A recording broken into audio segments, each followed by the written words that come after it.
પછી okay set. જો તમારે સફેદ ડિસ્ચાર્જ થવો, બદબુ આવવી, ખંજવાળ આવવી, શરીરમાંથી પીળાશ પડતું કોઈ પણ લંપ એટલે કે ગાંઠ જેવું અથવા તો એવું કહી શકાય કે આપણા પીરિયડ્સમાં જે બ્લડ આવે ને એવી રીતે સફેદ કલરનો ગઠ્ઠા જેવું બહાર આવે, એ પણ ઇન્ફેક્શન છે. ખંજવાળ આવે છે, દુર્ગંધ આવે છે, સફેદ સફેદ પાણી પડ્યા જ કરે છે, 2 દિવસ નહીં 3 દિવસ 4 5 6 દિવસ, અને એના લીધે તમને ત્યાં બળતરા થાય છે. તો આ બધી જ વસ્તુઓ શું છે? ઇન્ફેક્શન છે. આ ઇન્ફેક્શન થવાના કારણોમાં સૌથી પહેલું કારણ કે તમે આખા દિવસનું 4 લીટર પાણી પીવું કમ્પલસરી છે, તો તમે માત્ર 2 લીટર પાણી પણ માંડ પીતા હો તો શું થાય? ઇન્ફેક્શન થાય. એટલે સૌથી પહેલા પાણીનો ઇન્ટેક વધારો. ઓકે, પાણી વધારે પીવાનું. બીજી વસ્તુ કે તમે ટેન્શન બહુ કરતા હોય, વાતે વાતે તમને ખોટું લાગી જતું હોય, વાતે વાતે તમે રડતા હો, વાતે વાતે તમે અંદર મારી સાથે આવું કેમ કર્યું, એણે મારી સાથે આવું કેમ કર્યું, બરાબર, મને મમ્મી કેમ બોલી, મને પપ્પા કેમ બોલે, મારે તો એક્ઝામ આવવાની છે, મને તો કશું આવડતું નથી, હું આવું તેનો પાસ થઈશ, મારી બહેનપણી મારી જોડે વાત નથી કરતી, અથવા કોઈને કોઈ જેમ કે કોઈના લગ્ન થઈ ગયા તો મારો ઘરવાળો મને સારું નથી રાખતો, મારી સાસુ સસરા મારી સાથે આવું કરે છે, અચ્છા આ લોકો બધા એક થઈ ગયા છે, મને એકલી પાડી દેશે, અથવા કોઈનો હસબન્ડ એક્સપાયર થઈ ગયો, અથવા કોઈના મમ્મી પપ્પા એક્સપાયર થઈ ગયા ને એકલું પડી ગયું, તો રડ્યા કરે, યાદમાં સ્વજનની યાદમાં રડ્યા કરે, એટલે અંતર દુઃખ દુઃખ દુઃખ. આ બધી જ ભાવનાઓ સીધી ક્યાં અસર કરે? તમારા ઇમ્યુનિટી સિસ્ટમ ઉપર. અને આના લીધે ઘણા લોકોને યુરિન ઇન્ફેક્શન થાય, એમાં તાવ આવે, ચક્કર આવે, અને ઘણી વખત શું થાય કે લોકો બેભાન થઈ જાય. હવે જે તમને યોની માર્ગના ઇન્ફેક્શન છે, આના કારણે યોની માર્ગના ઇન્ફેક્શન પણ થાય. માટે ઇમોશનલ સ્ટ્રોંગ રહેવાનું. હવે આ માનસ સહજ સ્વભાવ છે, એટલે તમે એવું વિચારો કે આ તો શક્ય જ નથી, આ તો થવાનું છે, તો એને ઓછું કરવાનું. જેમ કે મને ખોટું લાગ્યું તો 1 કલાક દુખી થઈ જવાનું, રડવું છે રડી લેવાનું, શોખ પૂરો થઈ ગયો, ઓકે 1 કલાકમાં પાછા બહાર આવી જાઓ. પોતાની જાતને ખુશ કરવાની કોશિશ કરો, મેન્ટલી સ્ટ્રોંગ થાઓ. કોઈ તમને છોડીને જતું રહ્યું, એનો પ્રોબ્લેમ, એનો લોસ, ઉસમે તેરા ગાટા મેરા કુછ નહીં જાતા, ઓકે, આવા બની જવાનું. પેલા નફ્ફટ માણસ કેવા હોય, ગમે તેટલું બોલો વઢો મારો કઈ થાય, આપણે ઇમોશન્સની બાબતમાં નફ્ફટ બની જવાનું. મને હું નહીં છું ત્યાં સુધી કોઈ દુખી ના કરી જવું જોઈએ. ઓકે, બીજી વસ્તુ, કોઈ સ્વજનની યાદ આવે છે, એક્સપાયર થઈ ગયું છે, દુખી થાવ છો, થવાનું, પણ એને લાંબુ નહીં ખેંચવાનું. 1 દિવસ બહુ થઈ ગયો, 2 દિવસ 3 દિવસ મહિનાઓ સુધી દુખી નહીં થવાનું. એના માટે ખુશ થવાનું, એને બ્લેસિંગ્સ આપવાના. અને એના માટે તમારે શું કરવાનું? એ ઇમોશનલી સ્ટ્રોંગ થવા માટે તમારે સૌથી પહેલા શું કરવું પડશે? સરસ ખાવાનું ખાવું પડશે, ન્યુટ્રિશિયસ વેલ્યુ વાળું, સલાડ ખાવું પડે, ફ્રૂટ ખાવું પડે, સૂરજનો તાપ લેવો પડે. જે લોકો સનલાઇટમાં ના જતા હોય ઇમોશનલી વીક થાય, અને એમાં બીજા ઘણા બધા ડિસીઝ આવે, કેલ્શિયમની કમી આવે. એટલે સૂર્યના તાપમાં 10 મિનિટ રહેવાનું સવારે, અને સૂર્ય નમસ્કાર કરો, મિનિમમ 6 રાઉન્ડ સૂર્ય નમસ્કાર કરો, એટલે તમે ઇમોશનલી સ્ટ્રોંગ થશો. ડીપ બ્રીથિંગ કરવાનું, ઓમકાર ચેન્ટિંગ કરવાનું, શ્વાસ દેન શ્વાસ બહાર કાઢવાનો, ડીપ બ્રીથિંગ. એનાથી તમે ઇમોશનલી સ્ટ્રોંગ થશો. અને સ્ત્રીઓ છો તો સ્ટ્રોંગ થવું જ પડશે. ઓકે, ત્રીજું કારણ શું છે કે જ્યારે તમે ઝાડુ સાફ કરો છો, સંડાસ જાવ છો, સાફ કરો છો, તો નીચેથી ઉપરની તરફ સાફ કરવાનું, ઉપરથી નીચેની તરફ નહીં સાફ કરવાનું. શું કરવાનું? નીચેથી ઉપરની તરફ સાફ કરવાનું. આવી રીતે જો ઉપરથી નીચેની તરફ સાફ કરો તો શું થાય? તો જે સ્ટૂલ છે એની અંદર બેક્ટેરિયા હોય, ઝાડાની અંદર બેક્ટેરિયા હોય, એ શું કરે? ઇન્ફેક્શન કરે, તમારા વર્જાઇનલ ટ્રેક આગળ આવે તો. સમજ્યા? સો એ કામ નહીં કરવાનું. આના સિવાય બીજી કઈ વસ્તુ તમને ઇન્ફેક્શન કરી શકે? તો સેનિટરી પેડ, કપડું જે તમે ઓવર ટાઈમ યુઝ કરો છો, બરાબર, કે 3 કલાક કે 4 કલાકથી વધારે તમે ત્યાં રાખો છો તો તમને ઇન્ફેક્શન થાય છે, એટલે એ વસ્તુ નહીં કરવાની.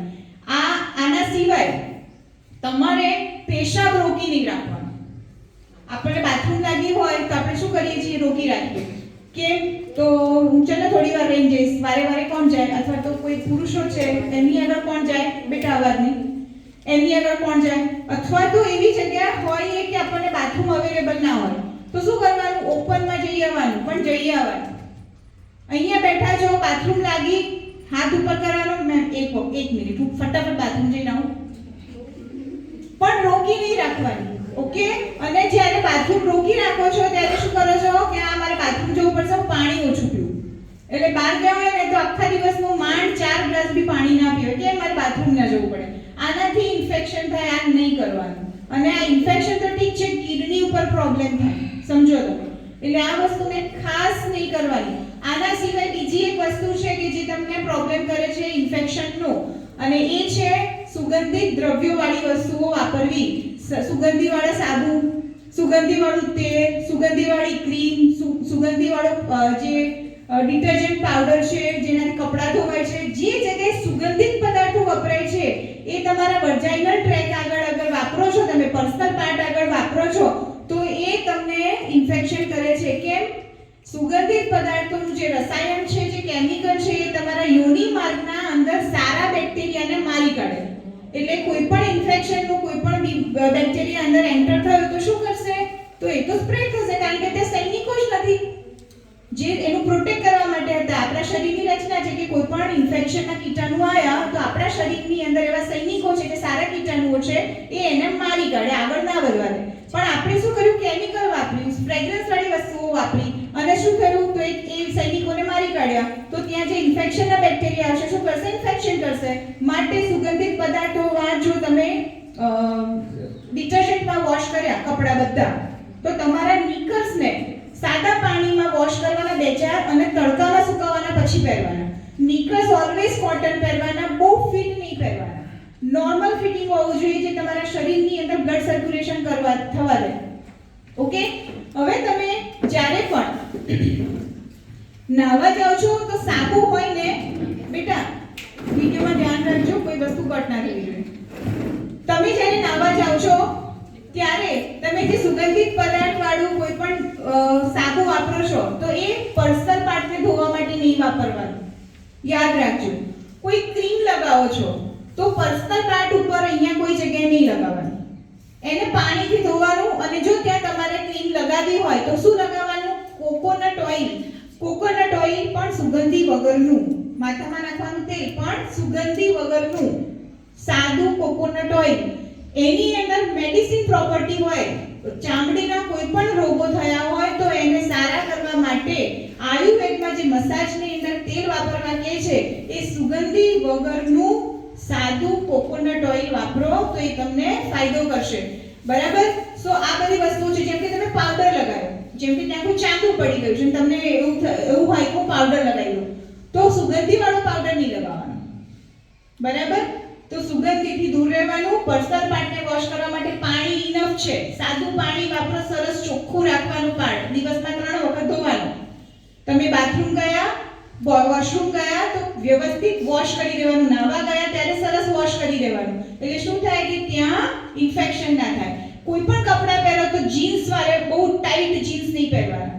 પછી તમે જે કપડાં પહેરો એની અંદર પોલિએસ્ટરના કપડાં હોય કે તમારા કોઈ પણ ફિટ એક્ટિવ વિયર્સ કહેવાય, એટલે કે યોગાના ને એના પેલા કપડાં આવે છે. પછી તમે જેમ કે ડ્રેસ પહેરો છો તો ડ્રેસની નીચે શું પહેરવાનું હોય? કોટનના પાયજામા. એની જગ્યાએ અત્યારે આપણે શું પહેરીએ? લેગિન્સ પહેરીએ, ફિટ લેગિન્સ પહેરીએ. આ બધી વસ્તુઓથી ઇન્ફેક્શન થાય. કેમ? કારણ કે તે ભાગ ફિટ કપડાથી ત્યાં હ્યુમિડિટી ક્રિએટ થાય, અંદર ગરમાવો ઉત્પન્ન થાય અને ભેજ ઉત્પન્ન થાય. જ્યાં ગરમાવો અને ભેજ હોય ત્યાં બેક્ટેરિયલ ઇન્ફેક્શન થાય. આટલી વસ્તુઓનું ધ્યાન રાખવાનું. જે લોકો મેરિડ છે અને કોઈ સેક્સ્યુઅલી એક્ટિવ છે તો એ લોકોએ કોન્ડમ્સ વાપરે છે તો ફ્લેવર્ડ કોન્ડમ્સનો વર્જાઇનલ સેક્સ માટે ક્યારે ઉપયોગ ના કરવો. એની અંદર શુગર કોટેડ હોય છે. એ માત્ર ઓરલ સેક્સ માટે યુઝ થાય, વર્જાઇનલ સેક્સ માટે નહીં. તો કોન્ડમ્સ યુઝ કરો છો તો નોર્મલ કોન્ડમ્સ જે આવે છે, રેગ્યુલર કોન્ડમ્સ આવે છે, એ વર્જાઇનલ સેક્સ માટે હોય છે. જો તમારા પાર્ટનર કોઈ વ્યસન કરતા હોય, કોઈ તમાકુ કે ગુટખા ખાતા હોય કે એવી રીતનું હોય તો ઓરલ સેક્સ નહીં કરવાનું. એનાથી પણ તમને ઇન્ફેક્શન થાય છે. સો આ બધી વસ્તુઓનું જો તમે ધ્યાન રાખશો તો તમને ઇન્ફેક્શન નહીં થાય. અને જો તમને ઇન્ફેક્શન થાય છે બચ્ચાઓ, તો સૌથી પહેલા શું કરવાનું? તો ડોક્ટરને મળવાનું, એમની એડવાઇસ લેવાની, અને આ રેગ્યુલર ના થાય એના માટે સૌથી પહેલા પ્રિકોશન્સ લેવાના. જો આ ઇન્ફેક્શન સતત રહેશે, સતત થતું રહેશે તો આગળ જઈને વધીને શું કરે? તમારી કિડનીને અસર કરશે.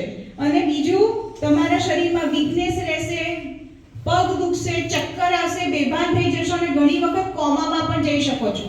સમજ્યા? એટલે આ બધી વસ્તુઓનું તમારે ધ્યાન રાખવાનું છે ઇન્ફેક્શન ના થાય એના માટે. Thank you so much.